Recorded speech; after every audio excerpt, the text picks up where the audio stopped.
भाजपचे जुने दिवस येतील, लक्ष्मण हाके यांचं वक्तव्य. विधानसभेसाठी महाविकास आघाडी समन्वय समिती स्थापना करणार. काँग्रेसकडून नाना पटोले आणि बाळासाहेब थोरात यांचा समावेश. निवडणुकीपूर्वी काँग्रेसच्या संघटनेमध्ये कोणतेही बदल नाहीत, सूत्रांची माहिती. विधानसभा निवडणुकीसाठी भाजपचे प्रमुख नेते मैदानात. आजपासून भाजप नेत्यांचे विभागनिहाय दौरे. मतदार यादीतील गहाळ नावांच्या प्रकरणाची चौकशी करा. भाजपच्या शिष्टमंडळाची केंद्रीय निवडणूक आयोगाकडे मागणी. भाजप शिष्टमंडळानं घेतली निवडणूक आयोगाच्या अधिकाऱ्यांची भेट. राज ठाकरे यांच्या उपस्थितीमध्ये आज मनसेचा पदाधिकारी आणि कार्यकर्ता मेळावा. वांद्र्यातील रंगशारदा सभागृहामध्ये मेळाव्याचं आयोजन. महायुतीमध्ये सन्मानजनक जागा न मिळाल्यास विधानसभा स्वबळावर लढण्याचा मनसेमध्ये सूर, सूत्रांची माहिती. आगामी विधानसभेसंदर्भात आज राज ठाकरे भूमिका स्पष्ट करणार. वंचित बहुजन आघाडीचे अध्यक्ष प्रकाश आंबेडकरांच्या उपस्थितीमध्ये आज आरक्षण बचाव यात्रेला प्रारंभ होणार. चैत्यभूमीतून ही यात्रा सुरू होणार. भाजपानंतर आता काँग्रेस देखील अधिवेशनाच्या माध्यमातून विधानसभेचं रणशिंग फुंकणार. 20 ऑगस्टला मुंबईमध्ये अधिवेशन होणार. मल्लिकार्जुन खरगे आणि राहुल गांधी यांच्या उपस्थितीमध्ये सुरुवात होण्याची शक्यता. अहमदनगरमध्ये काँग्रेसचे ज्येष्ठ नेते बाळासाहेब थोरात यांच्या उपस्थितीमध्ये संकल्प मेळाव्याचं आयोजन. विधानसभेच्या पार्श्वभूमीवर काँग्रेसचा संकल्प मेळावा. नांदेड हदगाव हिमायतनगरच्या जागेवरून ठाकरेंची शिवसेना आणि काँग्रेसमध्ये रस्सीखेच. सर्वे करून उमेदवार देण्याची ठाकरे गटाच्या सुभाष वानखडे यांची मागणी. रक्षाबंधनाला लाडक्या 1.5 कोटी बहिणींना 3,000 रुपये देण्याचा सरकारचा निर्धार. योजनेशी संबंधित कामं 19 ऑगस्टपूर्वी पूर्ण करा. मुख्यमंत्री शिंदेंचे पालकमंत्र्यांना आदेश. मंत्रिमंडळाच्या उपसमितीकडून 16 सहकारी साखर कारखान्यांना 2,265 कोटींच्या थकमीचा प्रस्ताव मंजूर. मंत्रिमंडळाच्या उपसमितीनं राष्ट्रीय सहकारी विकास निगमकडे प्रस्ताव पाठवला. संग्राम थोपटे, विवेक कोल्हे यांच्या साखर कारखान्यांना लोन नामंजूर. मंत्रिमंडळाच्या उपसमितीकडून मार्जिन लोन नामंजूर. महायुतीमधील मंत्री मंत्रालयामध्ये येत नाहीत, लोकांची कामं करत नाहीत. अजितदादा गटाचे आमदार माणिकराव कोकाटेंचा आरोप. माणिकराव कोकाटेंनी स्मारकासाठी 500 कोटी मागितले. त्यांनी प्रमाणापेक्षा जास्त निधी मागितला. माणिकराव कोकाटेंनी केलेल्या आरोपांवर महाजनांची प्रतिक्रिया. खेडकर दाम्पत्याच्या घटस्फोटाबाबतचा चौकशी अहवाल पुणे पोलिसांकडून सादर. 2010 मध्ये कुठल्याही अटी शर्थींशिवाय घटस्फोट झाल्याचं स्पष्ट. पूजा खेडकर प्रकरणाची राष्ट्रपती द्रौपदी मुर्मू यांनी दखल घ्यावी. दखल घेतली नाही तर सर्वोच्च न्यायालयामध्ये जाऊ, विजय कुंभार यांचं आवाहन. दिव्यांग प्रमाणपत्र सार्वजनिक संकेतस्थळावर उपलब्ध करा. खेडकर प्रकरणानंतर राज्य माहिती आयोगाच्या अमरावती खंडपीठाच्या मुख्य सचिवांना सूचना. पूजा खेडकर प्रकरणानंतर यूपीएससीकडून आता चौकशी सत्र. गेल्या 20 वर्षांमध्ये दिव्यांग प्रमाणपत्राच्या आधारे यूपीएससी पास झालेल्या अधिकाऱ्यांची चौकशी होणार. मनोरमा खेडकर यांच्या पोलीस कोठडीतील अजब फरमाईशी समोर. कैद्यांना दिलं जाणारं जेवण नको, गरम पाणी, फळं आणि चॉकलेट हवीत. मनोरमा खेडकरांची मागणी.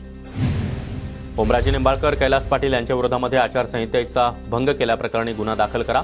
जिल्हाधिकाऱ्यांचं सहाय्यक निवडणूक अधिकाऱ्यांना पत्र. अजित पवार गटाच्या उमेदवार अर्चना पाटलांची होती तक्रार. रविकांत तुपकर यांच्याकडून महाराष्ट्र क्रांतिकारी आघाडीची घोषणा. रविकांत तुपकर विधानसभेच्या 25 जागा लढवणार. पुण्यातील कार्यकर्ता बैठकीमध्ये तुपकरांची घोषणा.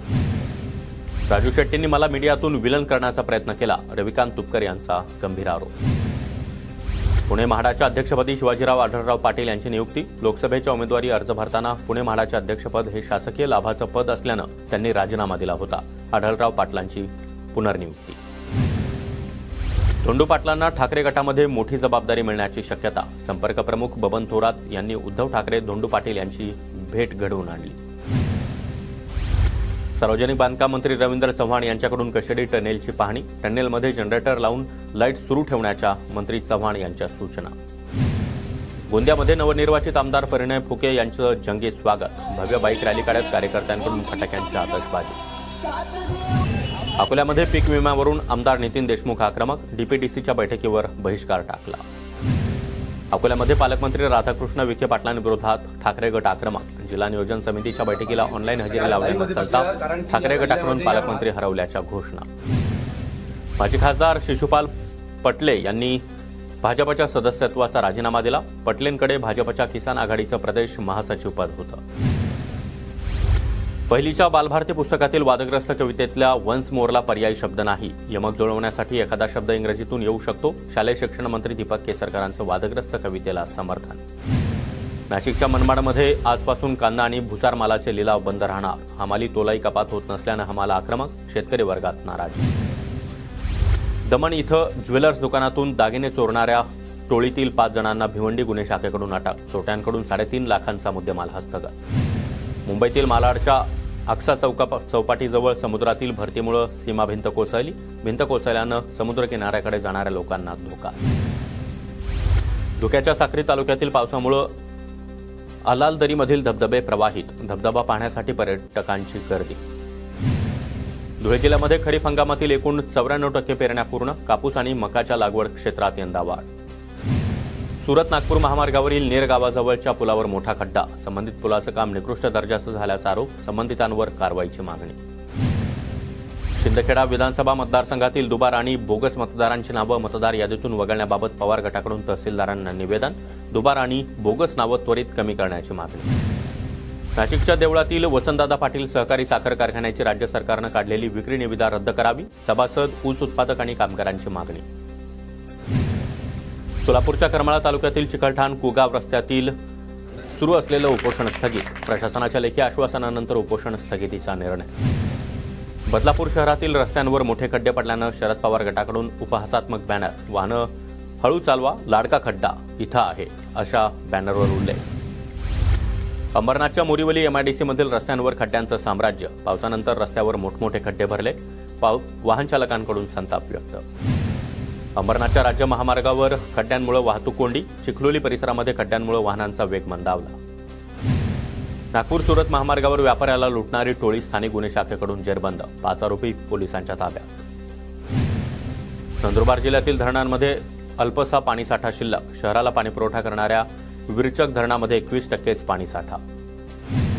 नंदुरबार जिल्ह्यामध्ये लाडकी बहीण योजनेअंतर्गत 1,57,000 महिलांकडून अर्ज. योजनेच्या समन्वयकांकडून ऑफलाईन अर्ज भरण्याचं आवाहन. नंदुरबारच्या नवापूर शहरातून जाणाऱ्या सुरत नागपूर महामार्गाचं काम संथ गतीनं. महामार्गाचं काम लवकरात लवकर पूर्ण करण्याची मागणी. नंदुरबारच्या तळोदा तालुक्यातील वाल्हेरी धबधब्यावर चोरीच्या घटनांमध्ये वाढ. पर्यटकांच्या गाडीच्या काचा फोडून मोबाईल आणि पैशाची चोरी. पोलिसांनी सुरक्षा देण्याची पर्यटकांची मागणी. भोकरवरून नांदेडला जाणारी खासगी ट्रॅव्हल्स उलटली. सुदैवानं कुठलीही जीवितहानी नाही, मात्र 9 प्रवासी जखमी. यवतमाळमध्ये धानकी नगरपंचायतीवर काँग्रेसचा मोर्चा धडकला. घरकुल लाभार्थ्यांची अग्रिम रक्कम जमा करण्याची मागणी. सोलापूरमध्ये राज्य सरकारविरोधात प्रहार संघटनेचा मोर्चा. महापालिका आरोग्य विभागाच्या अधिकाऱ्यांची बेकायदेशीर नियुक्ती रद्द करा. लक्ष्मी विष्णू मिलच्या कामगारांना घरे द्या. कार्यकर्त्यांची मागणी. बुलढाण्यामध्ये अर्थसंकल्पाविरोधात शरद पवार गटाची निदर्शनं. अर्थसंकल्पामध्ये महाराष्ट्रासोबत दुजाभाव केल्याचा आरोप. पालघरच्या हुतात्मा चौकामध्ये वाढवण बंधाऱ्याविरोधात 3 दिवसांचं लाक्षणिक उपोषण. जिल्ह्यातील 20पेक्षा जास्त स्थानिक संघटनांचा बंधाऱ्याविरोधात एल्गार. रायगडसह कोल्हापूर, सातारा, पालघर, ठाणे आणि पुण्याला पावसाचा ऑरेंज अलर्ट. तर मुंबई, सिंधुदुर्ग, नाशिक, नागपूरला हवामान खात्याकडून येलो अलर्ट जारी. राज्यामध्ये जुलै महिन्यामध्ये सर्वदूर दमदार पाऊस. आतापर्यंत सरासरीपेक्षा 32% जास्त पावसाची नोंद. मात्र हिंगोली, नंदुरबार आणि अमरावतीमध्ये सरासरीपेक्षाही कमी पाऊस. आणि पावसासंदर्भातच मुंबईतून एक महत्त्वाची बातमी आहे. मुंबई उपनगरामध्ये सकाळपासूनच अधूनमधून पाऊस बरसतोय. अंधेरी, कांदिवली, बोरिवली, मालाड, दहिसर, गोरेगाव या परिसरामध्ये पावसाची जोरदार बॅटिंग पाहायला मिळाली. आणि या पावसामुळे सखल भागामध्ये पाणी देखील साचायला सुरुवात झालेली आहे. त्यामुळे या मार्गावरील वाहतूक काही प्रमाणामध्ये संथ गतीनं सुरू असल्याचं पाहायला मिळत आहे. तर पावसाची ही काही दृश्य आपण पाहतो आहोत. रात्रीपासूनच मुंबई शहरासह उपनगरांमध्ये देखील अधूनमधून पावसाच्या जोरदार सरी बरसत आहेत. तर कल्याण, डोंबिवली परिसरामध्ये पावसाची संततधार सुरू आहे. मध्यरात्रीपासूनच पावसाची बॅटिंग पाहायला मिळते. कल्याण आणि डोंबिवली परिसरात देखील अशा प्रकारे पाऊस बरसतो आहे आणि रस्त्यांवर काही प्रमाणामध्ये पाणी साचलंय. मात्र वाहतूक सुरळीत सुरू आहे. मुंबई आणि उपनगरातील अनेक भागामध्ये पावसाची हजेरी. सखल भागामध्ये पाणी साचायला सुरुवात. आवश्यक उपाययोजना करण्यासाठी पालिकेचे कर्मचारी तैनात. जोरदार पावसामुळे पवना नदीनं रौद्ररूप धारण केलं. पुणेकरांची पुढील 6 महिन्याची पाण्याची चिंता मिटली. लोणावळ्याच्या मळवली परिसरातील 20 ते 22 पर्यटकांचं रेस्क्यू. शिवदुर्ग रेस्क्यू टीमच्या प्रयत्नांमुळे पर्यटकांचं सुखरूप रेस्क्यू. गोंदिया जिल्ह्यामध्ये वैनगंगा नदीला रौद्ररूप. शेती पाण्याखाली. शेतकऱ्यांवर दुबार पेरणीचं संकट. भुसावळच्या हातनूर धरणाचे 10 दरवाजे 1.5 मीटरनं उघडले. धरणामधून 30,406 क्युसेक पाण्याचा विसर्ग. कोल्हापुरातील कृष्णा पंचगंगेच्या संगमावरील श्री क्षेत्र नरसिंहवाडी मंदिर पाण्याखाली. कोल्हापूर, सांगली, सातारा आणि घाटमाथ्यावर जोरदार